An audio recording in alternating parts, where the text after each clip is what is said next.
त्याग कौन सा श्रेष्ठ है। वृंदावन में जीव गोस्वामी रहते थे, उन्होंने अपने जीवन में एक त्याग किया, क्या कि मैं कभी भी स्त्रियों को नहीं देखूंगा। क्यों? कहीं मेरे मन में कोई विकार उत्पन्न ना हो जाए। उन्होंने एक प्रण ले लिया कि मैं कभी स्त्रियों का दर्शन नहीं करूंगा। और वे वृंदावन में विराज रहे थे, तभी भक्तिमती मीराबाई वृंदावन में विचरण कर रही थी। उनका नित्य का एक ही नियम था, यमुना जी स्नान करना, ठाकुर जी के दर्शन करना और भक्तों का दर्शन करके वैष्णव संत जनों से थोड़ी सी मुख की कुछ वाणी को श्रवण करना। मीराबाई नित्य अपने स्थान बदल बदल करके संतों के दर्शन और श्रवण करती थी। एक दिन उनको पता चला कि अत्यंत विद्वान भगवत निष्ठ श्री जीव गोस्वामी जी यहाँ विराजते हैं। पहुंच गई मीराबाई। जैसे ही उनके स्थान में प्रवेश करने लगे, द्वारपाल उनके सेवकों ने रोक दिया। पहले प्रणाम किया मीराबाई को कि आपके दर्शन करके तो हम जैसे साधक भी भक्त बन जाते हैं, आपके आज यहाँ सहज दर्शन हो गए, प्रणाम, लेकिन क्षमा करें, आप भीतर नहीं जा सकते। मीराबाई बोली क्यों? यहाँ जीव गोस्वामी रहते हैं, उनके प्रवचन का समय हो गया है, मैं उनसे कुछ भाव श्रवण करने आई हूँ। सेवकों ने कहा वो सब तो ठीक है, लेकिन बाहर बड़े अक्षरों में लिखा है महिलाओं का प्रवेश निषेध है। हमारे गुरुदेव माताओं का दर्शन नहीं करते। मीराबाई भगवान की परम भक्ता थी, लेकिन कभी कभी हठ पूर्वक भी अपनी बात कह देती थी। कहते ना थोड़ा सा उनका स्वभाव जो था ना, वो चीजों को, असाधारण चीजों को स्वीकार नहीं करती थी मीराबाई। जो चीज गलत है तो गलत है। थोड़ी हठीली थी, थोड़ा सा उनका स्वभाव धाकड़ जैसा था। मीराबाई तुरंत कहती अच्छा, मतलब आपके गुरुदेव जो हैं वो पुरुष हैं। शिष्यों ने कहा मतलब?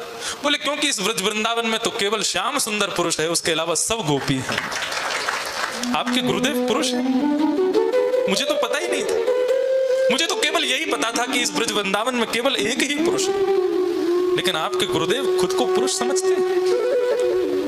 ठीक है, क्षमा करें, मैं जाती हूँ। मीराबाई चली गई। उनके शिष्यों से रहा नहीं गया, वे रुदन करने लगे। बोले ये बात यदि गुरुदेव तक नहीं पहुंचाई गई तो हो सकता है हम अपनी तो गति को रोक ही देंगे। अपनी भक्ति में तो हम लोग एक बाधक बनी रहे, अपनी गुरु की भक्ति में भी बाधक बन जाएंगे। हमें लगता है शायद हमारे गुरु जी अभी अपनी भक्ति में कुछ संकट अनुभव कर रहे हैं, यदि वो उस भाव में रहेंगे तो उनको भगवत प्राप्ति नहीं होगी। जाकर के शिष्यों ने बता दिया। बोले मीराबाई आई थी और आकर के उनके ये शब्द थे।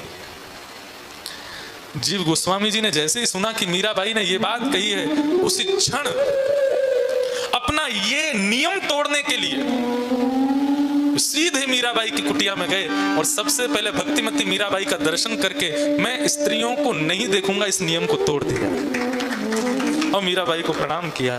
बोले आज आपने मेरे चक्षुओं को खोल दिया। और फिर मीराबाई के भवन में ही बैठ करके उनको प्रवचन सुनाया। तो कहने का अभिप्राय, जो भगवान से विमुख कराने वाले हैं, त्याग शरीर से नहीं करना है। माता पिता, गुरु, बंधु, भाई, मित्र, प्रियजन, परिजनों का जो दिखता है कि इनके आते ही मेरी भक्ति कम पड़ने लगती है, मेरी सेवा में लेश होता है, मेरी साधना में कमी आती है, ऐसे व्यक्ति का शरीर से त्याग मत करो कि उसको बेचारे को पता ही चल जाए कि तुमने त्याग कर दिया है। मन से त्याग दो। भगवान शिव ने सती का त्याग शारीरिक त्याग नहीं किया, मन से त्यागा। और बंधुओं, ये बात आप सब जानते हैं, मन से जो एक बार जिसका त्याग हो जाता है ना, वो फिर भले ही बगल में भी बैठा हो, उसके प्रति कोई भाव उत्पन्न होता नहीं है फिर। इसलिए तजिए हरि विमुख को संग, इसको अपने जीवन का मंत्र बना लीजिए।